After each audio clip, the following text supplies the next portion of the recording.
So when you input the symbology for city census tracts, the issue is if you run it, it doesn't show up for you. And obviously right here you can see this thing is here. But this layer is not showing up, and it could have a lot of issues. So we're going back to symbology here again, and you have to set up. So that's why it's not showing up. This is manual interval in the field. You have to go back to average income, and then you have to do manual again. And you're going to do is that you type in the value 30 and then 50. This is 50, and then we have a 80, and we have a 120, and then this is 412. Oh god, my short memory still works anyway. And that's how you just have to fix it. It's not automatically fix it for you, and you can just zoom in and see those service area. And all right, we turn back on the social services and then the public housing buffer, and we're going to save it project and go to save. And so we find a cluster public housing sites and view the social services categories within the range of public housing buffers. Are these public housing sites being served appropriately by the service around them? Some public housing sites have a many services density located nearby, while others have very few. We could try to use the summarize nearby tool. It finds features that are within a specified distance of features in the input layer and calculates statistics for the nearby features. Distance can be measured as a straight line distance, similar to what was done in previous videos. A drive time distance, such as within 5 minutes, or a drive distance, such as within 2 miles. Drive time and drive distance measurements require that you are logged into an ArcGIS organizational account within the network analysis privileges, and they consume credits. Anyway, using GIS to highlight social services that serve a community is a powerful application for assessing community well-being within a city or region. With layers of information about local geography, roads, building sites, socio-economic conditions, and more, GIS can provide planners and the community solutions to the challenges that residents of public housing face in accessing social services. Planners can use GIS to map household income data as an index to advocate for more affordable housing. Policymakers can use GIS to identify development opportunities for housing, commercial, and social services that are compatible with the neighborhood infrastructure needs of mixed-income communities.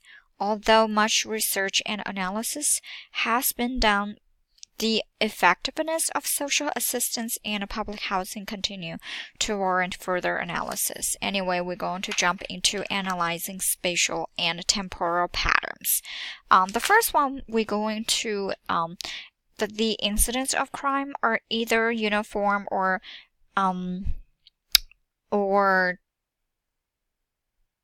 normally organized in space and time. Crime mapping analysis can use GIS to identify spatial patterns to gain a better understanding of the role of location, proximity, and opportunity, while providing key decision makers with information to put crime prevention solutions in place. So, the time is an important variable in analyzing crime when using temporal data. In this case, crime incidents collected at a specific location and specific time, it is possible to see how patterns of crime shift over time and geography as long as data is collected or surveyed to represent in an instant in time. Over the course of 1 day, 1 month, 1 year, the inclusion of time in a dataset attributes is what gives temporal data the necessary information for a GIS to perform spatial and temporal analysis. The development of crime mapping has introduced the importance of location and time in criminology. Scenario, we're going to work as a crime analysis for the city of Philadelphia. Awesome. All right, I'm going to close this out. Okay. And then Philadelphia, and the role is to use GIS to examine criminal activity over time. We're going to do this by identify crime hotspots and locating where these hotspots have gotten worse over time to help create spatial targeted crime prevention plans using a list of crime incidents that include temporal data, that is data that has time attribute. You will isolate a specific type of crime and create map layers that show crime locations as well as create crime hotspots. Alright, so the first one, we're going to create a kernel density map. So we're going to explore crime layer of crime incidents and look more closely at this attribute. We're going to learn how to create a kernel density layer to approximate crime hotspots to see where they are located in the city. We're going to review data to see what makes it temporal and select robbery by attribute and create a layer from the selection. We're going to create a kernel density layer to represent a crime hotspot.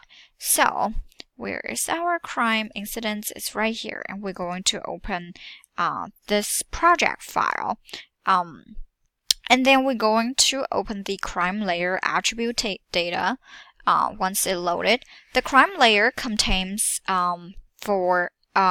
crimes for the 2014 calendar year in the city of Philadelphia.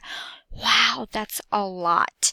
The table lists 74,011 crime incidents, which are represented at a pair block group address level, not at an actual address. This layer of anonymity protects the privacy of those involved with each incident. In addition, names and other identifiable information is not included with each incident. Notice the dispatch date and dispatch time attributes for each record. Although it is entirely possible to create a day-by-day temporal map with this level of data granularity, we will instead create a series of temporal maps for each month and use it in a time animation. In addition, we will focus on one type of crime, robbery incidents with and without a firearm. To perform this analysis, we will first extract data by type of crime.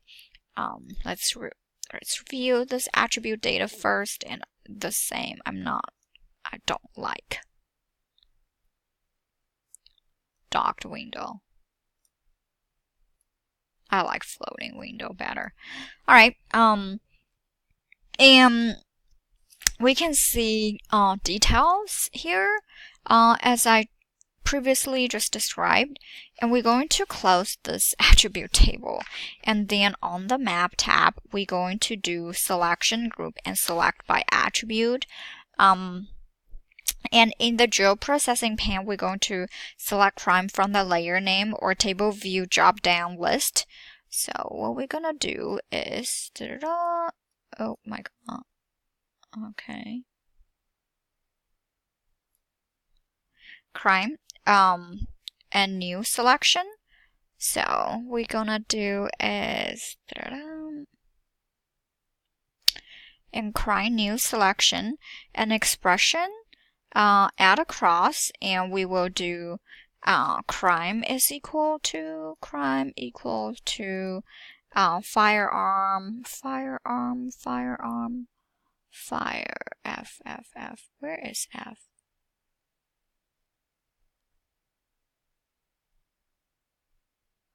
Robbery firearm, okay, or crime is equal to add, oh no, add cross, or crime is equal to robbery no firearm, and click add. So now we have this expression, crime is equal to robbery fire and then firearm, and then crime is equal to robbery no firearm. So what we did was, in the geoprocessing pane, we selected the crime from the layer name or crime or table view drop-down list, and select the new selection from the select type drop-down list. Actually, this two field we do not have to do anything. And this is optional, but it's just default, already added there. And under the expression, it's right here. Under the expression, we click add cross and we select a crime from the first drop-down list. And we make sure that is equal to robbery, and then we selected in the operator drop-down list, and we selected robbery firearm in it. And in the third drop-down list, we clicked add, and then we clicked add cross again, and we selected from the first drop-down list and build the rest of the expression to select robbery no firearm. So the expression includes the OR operator, which selects both robbery attributes with firearms and without firearms, and includes them in new selection. So it's both. So it's not intersect, it's kind of like union relationship, and we're going to run the tool. So some 7,000 and then 6, it should be 7,006. Robbery is selected. And then the points selected on the map, we can see features selected. It didn't show us in the status. Right here, 7,006. Robber points are selected on the map. Next, we will create a feature layer from this selection, in which we will work to extract robbery crimes by month. That we're going to do is that right-click the crime layer and export features, and right-click on it, and then data export features. And in the geoprocessing pane, we're going to select crime from the input feature. And drop-down list, we're going to hover over the output feature class box to see the default output location, the project geodatabase. So, and we're going to type robbery.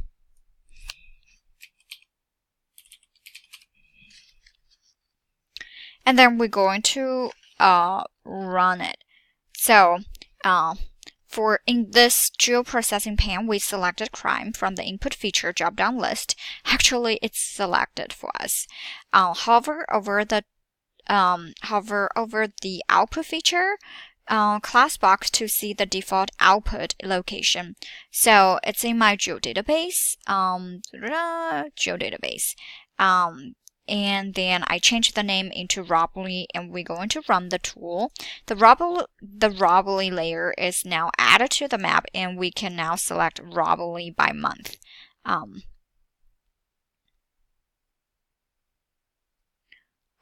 didn't see it. Select it again. Alright, perfect. I can, alright, you can see less dots here, and I can just clear selection. Because we already get everything, so clear the selection and we turn off the crime layer.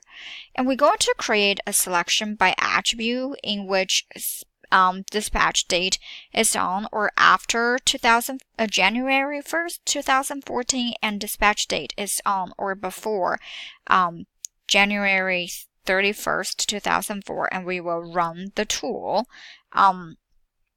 So